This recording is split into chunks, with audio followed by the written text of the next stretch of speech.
মামলায় শহীদরা ন্যায় বিচার পেয়েছেন, রাষ্ট্র ন্যায় বিচার পেয়েছে, প্রসিকিউশন পক্ষ ন্যায় বিচার পেয়েছে। সেই ন্যায় বিচার প্রতিষ্ঠা করতে যে সেই ন্যায় বিচারের মানদণ্ড হলো এই মামলার দুইজন আসামিকে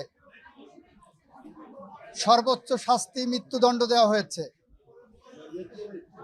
একজন আসামি যিনি রাজসাক্ষী হিসাবে নিজেকে আদালতের সামনে উপস্থাপন করেছেন, সার্বিক বিবেচনায় আদালত তাকে 5 বছরের কারাদণ্ড প্রদান করেছে। আমরা মনে করি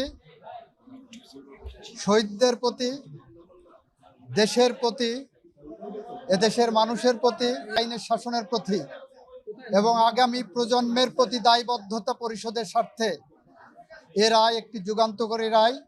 5টা অভিযোগকে 3টা কাউন্টে এনে ওনারা সাজা দিয়েছেন। শেখ হাসিনাকে একটা কাউন্টে সুপিরিয়র কমান্ড রেসপন্সিবিলিটিতে যাবজ্জীবন জেল আনটিল ন্যাচারাল ডেথ দিয়েছেন, আর ডাইরেক্টলি যেটা নির্দেশনা দিয়েছেন সেখানে তাকে ডেথ পেনাল্টি দিয়েছেন। আইনের বিধান মতে যেদিন থেকে গ্রেপ্তার হবেন সেদিন থেকে সাজা কার্যকর হবে।